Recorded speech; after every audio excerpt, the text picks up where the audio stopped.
All right, new one from Living Free Mike here. He met, who did he meet? Traveling Robert. He met Traveling Robert there. Woohoo! And then he introduced somebody, like some other nomad over there, and the camera didn't quite pan over. Anyway, he had to stop because his camera quit. I guess he's gonna need a new camera, huh? His camera died. Maybe it's just the battery out. I don't know. But Living Free Mike had to resort to his phone. It'd be nice if you could ask Traveling Robert a couple questions, maybe a little interview with him. You know, how do you like Quartzsite? What are you doing here? What are your favorite vehicles? Or what do you? I don't know. It'd be nice to ask him a couple questions, but no, we had to have more gloppy food and the people sitting on their lawn chairs in the gray, chilly. Quartzsite thing. Sober's doing okay, his dog. And what else do we say? Oh, there was he did a wind video there the other day about wind damage, and he said that there was some sort of a truck camper that had been blown over, but actually it hadn't been. It was just there to begin with. So he had to apologize for that. And then he also gave us the upbeat news that because there are fewer and fewer people now in Quartzsite, the internet isn't as clogged up as it was, so now he's going to be uploading more! We can't wait. You'll remember back, I got my paper, I think it was cardboard, my 10,000 subscriber thing from YouTube. I'm now up to 11.4, but... What do we got here? Ooh, Mr. Chrome. He's in heavenly orbit. He has gotten his 100,000 subscriber plastic button there from YouTube. Whoa, that is shown you are a big honkin' creator. Oh, yeah. And now but look, he's already up to 140. Wow. Van City, they at least spelled it right? It'd be funny if they sent you one of these and they spelled it wrong. Yeah, he's going to have to put that up in his van there, somewhere prominent that we can always see it in the background. You know, I love YouTubers that do that. You know, they always have that. You know, it's just kind of behind me. You know, someday it'll be up there. Someday. No. Well, good. Congratulations. You know, nobody deserves it more than Mr. Chrome Valdez, whatever his name is. He does a good channel. He's worked his butt off to build his YouTube channel. You know, again, you know, you look at so many of these nomads and, you know, Mr. Rite, he's done everything right. Cute dog, you know, great video editing, great storytelling, great camera work, you know, consistently producing videos like every day. He is an engaging, charismatic person. What do you say? Congratulations, Mr. Chrome. Well deserved. You either love it or you hate it. That's Thousand Trails. Okay, they're one of the larger various network of campgrounds around the country. You know, we see a lot of YouTube nomads who are constantly at the Thousand Trails. You know, they got the laundry room there and the pool and all the facilities and the security and, you know, the comfort, you know, and then we got some other people that just aren't really thrilled with Thousand Trails. Okay, so you either like them or you don't. And good video here from the RV Odd Couple. Some reasons, some changes, and some whatever. So check it out.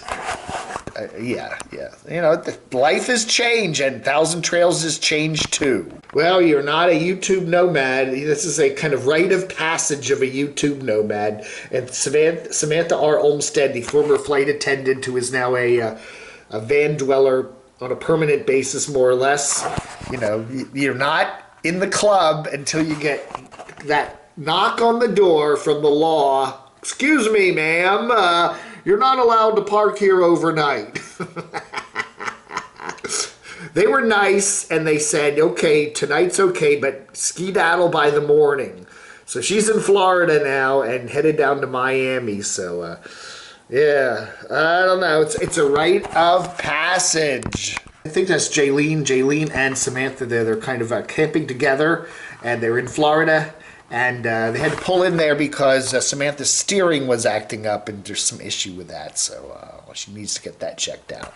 Anyways, good stuff from SRO. Adventurous Way takes a look at what they buy at Costco.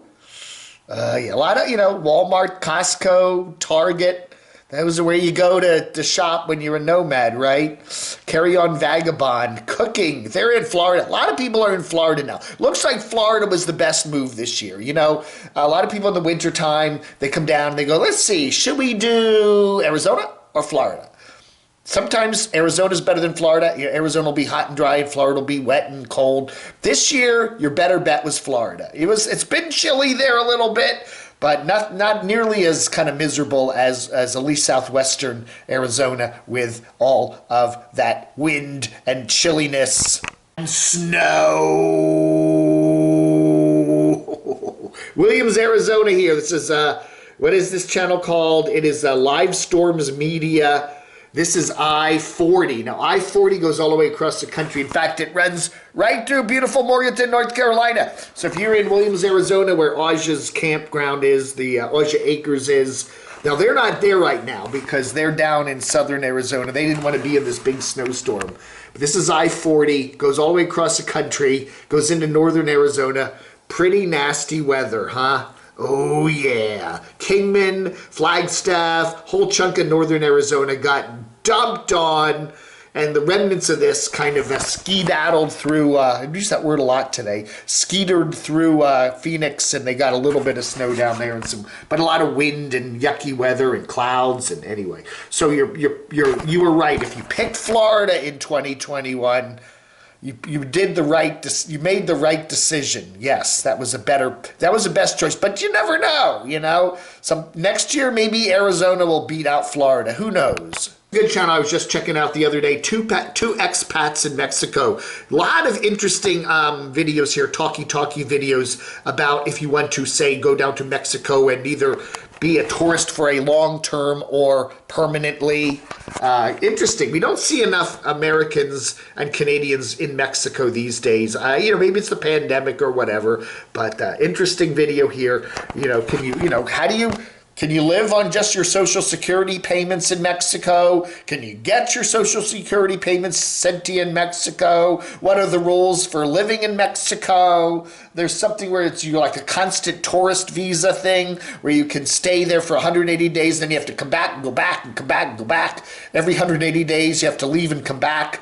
People do that. There's other ways of staying there and whatever. Good stuff there from two expats, Mexico. Also good video here. This is Felix, this big dog RVer. That's Felix, the friend of Camper Van Kevin there that they were hanging out together with many years ago down in Athens, Georgia. He's got a nice little channel here, 2.8 thousand subs, or 2.8 thousand views, 5.7 thousand subs. Pretty good. Anyway, check him out. This is Felix, Camper Van Kevin's friend there, who visits Camper Van Kevin there as he is staying there in a trailer park just to the east of Phoenix with you-know-who that we don't talk about as he's getting his medical stuff taken care of. Okay, you've heard that on the channel. Kevin's got a series of medical issues that he's dealing with, and his good buddy Felix from the past plays with the wolf pack a lot. They love him. They remember him. They love their Kevin. Yeah.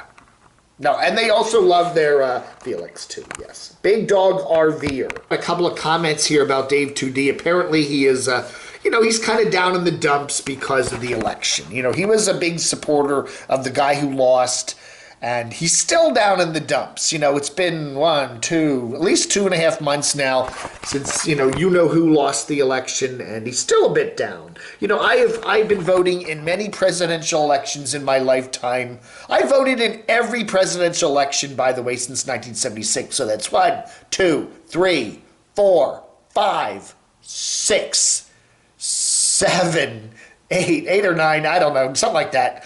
Anyway, and my guy loses half the time. I've had many people I voted for lose, and it lasts a couple of days, and then you're over it, right? You don't want to get that invested in politics, really. You don't. A couple of days. every election, sometimes you win, sometimes you lose. You can't let it get you down. You just can't, or else you'll be really miserable. So, snap out of it. Snap out of it. Who knows next time? Maybe it'll be Ivanka, President Ivanka. You never know. Oh, look at him. A Little House on the Grid. A Little House off the Grid's getting sued. Oh, my goodness. What next? Man, I just have to laugh at. I love his clickbait, man. I just love it. Letters. A nomad with not one job, but two. Who knew? Says Janina. Yeah, we're talking about Lola there of Lost on Land again. She's got two jobs. She's got a regular weekday job and a weekend job now. So we're going to see more job, less journey, right? I hope she does get out and travel because, she'll still find a weekend off now and then, I'm sure.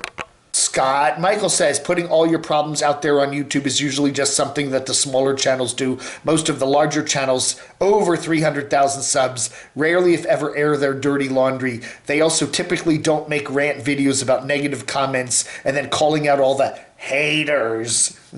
Most don't do live stream begathons. They usually have short 2-minute or less affiliate sponsor ads in the middle of the videos, but it is still better than begging for money for 2 hours on a live stream.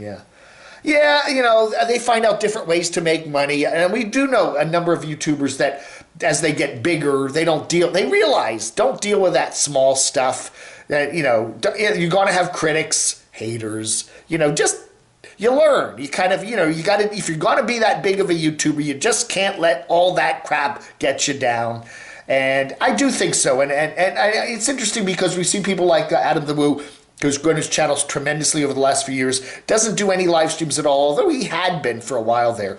It's just like, the money is flowing in nice and steady with all of his other, and his regular AdSense and whatever. And, you just really don't need to be, getting that extra couple of dough. I don't know, but that's some good topics there for Scott Michaels. Yeah.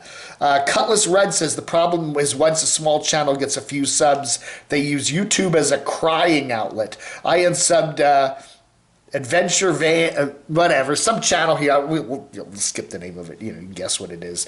I've been unsubbed. Countless other channels are doing the same thing. Anyone that does begathons needs to be blocked. Haven't watched you know who, Mike, in years. That's just pathetic what he does. You know what? In a weird way, people laugh at you.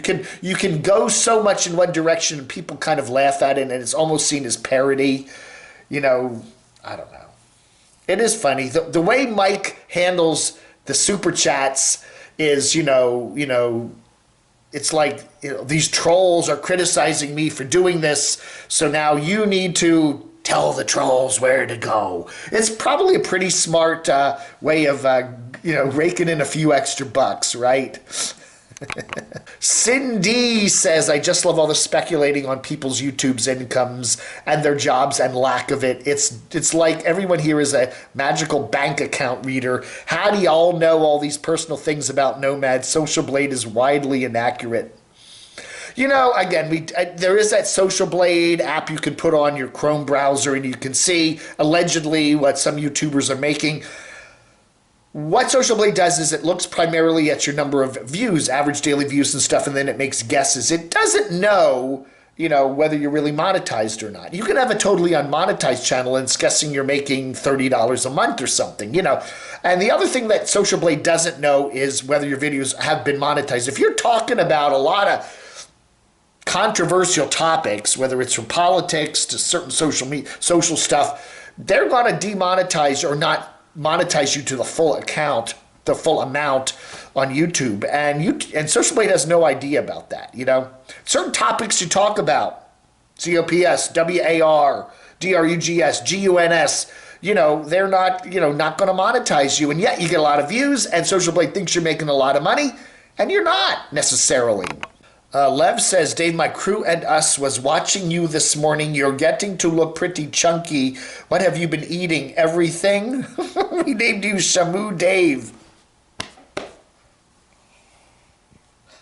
Lev. Hey. I'm eating a lot of pasta. Too much pasta. I should stop I'm eating too much pasta. But I love putting lots of really hot sriracha sauce on big mountains of pasta. Yeah, that's what I've been eating.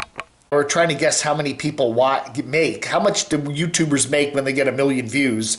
Cutlass Red said there is no set amount of money per 1 million views. It depends on how many don't have ad block and how many watch the full ad. YouTube knows the type of people that don't run ad block, and that is why they handpick their trending videos to cater to them. That's very interesting. That's interesting. I guess, the intelligent people, I don't know, whatever it is. Which type of people are more likely to use ad block? And if then you're making your videos for those kind of people, then we're not gonna. There were some weird algorithms in YouTube, and I honestly think too they prefer younger viewers. It just seems like videos that are geared to younger people, say 25 and younger. I really tend to think they really, really, really are busy spreading those around, whereas older folks, we just kind of get thrown in the back burner somewhere. I really think that YouTube is really, and yeah, it's the same thing with demographics. If you're running a radio station, you want younger demographics, young people to listen to, 25 and younger, because they're much more open to advertising. As you get older, and that's just the way it is, you're less likely to be influenced by advertising. And you see that in a lot of places that, a radio station will be getting good ratings, but if their demographics are too old, they flip their format to something, fewer listeners perhaps, but they're younger. That's what advertisers want, and I think the same thing is true on YouTube channels. All right, everybody, thank you so much for watching. I do appreciate it. It is Thursday, the 28th of January, 2021. Thanks for watching Letters and More right here on the camodave channel. Vlog under.